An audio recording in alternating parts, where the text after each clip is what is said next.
जा सकता है, लेकिन दूब को कैसे बचाया जा सकता है?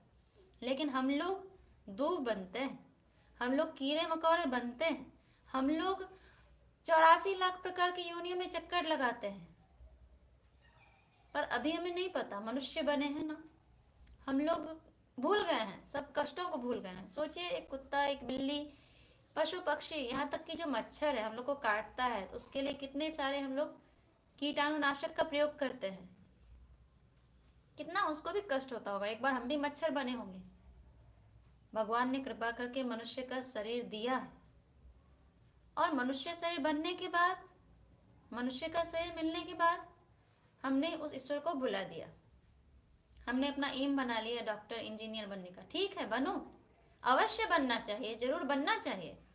डॉक्टर बनना है, इंजीनियर बनना है, कलेक्टर, कमिश्नर, गवर्नर बनना है।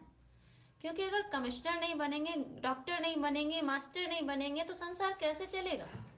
शरीर को चलाने के लिए सब कुछ जरूरी है, लेकिन ये तो शरीर की जरूरत है ना।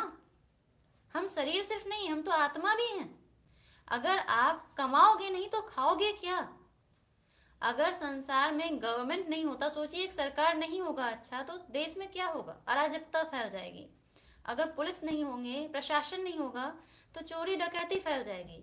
अगर डॉक्टर नहीं होगा तो इलाज नहीं होगा। कौन करेगा इलाज? इतनी बीमारियां फैल रही है। उसी प्रकार हर एक चीज की जरूरत है, तो पढ़ना जरूरी है, डॉक्टर बनना जरूरी है, कमिश्नर, गवर्नर, प्राइम मिनिस्टर बनना जरूरी है। लेकिन अब क्वेश्चन ये है, क्या यही सिर्फ जरूरी है या कुछ और जरूरी है? अगर सिर्फ doctor, commissioner, governor, collector, prime minister बनने से काम बन जाता, तो फिर इतना कष्ट क्यों होता हम लोगों को? अगर यही हम लोगों की लाइफ का एम होता, तो फिर तृप्ति क्यों नहीं हो जाती? संतोष क्यों नहीं होता? लेकिन क्या सारे प्राइम मिनिस्टर संतुष्ट हैं? क्या कमिश्नर, गवर्नर, कलेक्टर संतुष्ट हैं? नहीं है। क्यों नहीं है? इसका एक कारण है कि हमने शरीर की आवश्यकताओं को तो देखा, लेकिन एक और है जिसकी आवश्यकताओं को नकार दिया। वो कौन है? वो आत्मा है। जब कोई मरता है ना, देखिए मरना वर्ड सुन के आधे लोग भाग जाते हैं क्योंकि डर लगता है। तो कहा गया है ना कि डर से डरो नहीं, डर के आगे बढ़ो, क्योंकि डर के आगे जीत है। तो मरने पर लोग क्या कहते हैं? वो चला गया। कौन चला गया भैया? जो कमिश्नर है वो तो लेटा हुआ है। कौन चला गया? जो लेटा है वही तो कमिश्नर बना था। हाँ, ये तो लेटा है, ये तो शरीर है, लेकिन वो चला गया। तो जो चला गया वो एक और है, वो है मैं, आत्मा। तो हम दो हैं। जब तक शरीर में है तब भी दो हैं, शरीर से जाने के बाद भी हम दो होते हैं। क्योंकि जो रह जाता है वो स्थूल शरीर होता है, पंच भौतिक शरीर, पंच महाभूत का बना हुआ। लेकिन इस शरीर से निकलने से पहले एक दूसरा शरीर मिलता है हम लोगों को, उसको कहते हैं सूक्ष्म शरीर। बहुत छोटा होता है, जिसे यंत्र भी नहीं देख सकता, इतना छोटा होता है। आत्मा अकेले नहीं निकलती, आत्मा इंद्रिय, मन, बुद्धि के साथ निकलती है। तो एक शरीर और निकलता है। इसीलिए जब हम कर्म करते हैं ना संसार में अच्छा बुरा, तो उसका जो दंड मिलता है वो उस शरीर को मिलता है, उस शरीर के साथ मिलता है। वो शरीर ऐसा होता है जो मरता नहीं है। उस शरीर को कहते हैं यातना शरीर। मतलब अगर हमने पाप किया, अगर हमने पुण्य किया, अच्छे कर्म किए या बुरे कर्म किए, तब जो हमको फल मिलता है वो उस शरीर में मिलता है।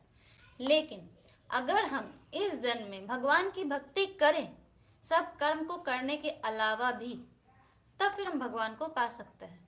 लेकिन कुछ कहते हैं कि अरे हमको इतना फालतू टाइम थोड़े नहीं कि हम भगवान की भक्ति करें, क्या और कोई काम नहीं करें, बाबा जी बन जाए। किसने कहा बाबा जी बनने? ये आज की लहर है कि बाबा जी बनेंगे तो भक्ति होगी। हमारा देश प्रमाण है कि हमारे देश में बड़े बड़े राजा महाराजा भक्त होते थे। आपने नाम सुना होगा ध्रुव का, प्रहलाद का, अम्बरीश का, दशरथ का, जनक का, तमाम नाम गिना दो, पूरे भागवत में ऊपर से नीचे तक पूरा नाम है।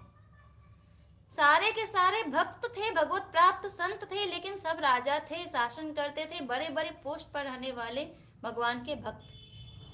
तो भक्ति करते हुए आप सब कार्य कर सकते हो, या ये कहें सब कार्य करते हुए भी भक्ति कर सकते हो, लेकिन कैसे करें ये नहीं पता है। तो जब ये नहीं पता है तो इसको पता करने की कोशिश करनी चाहिए, क्योंकि जीवन क्षण भंगुर है।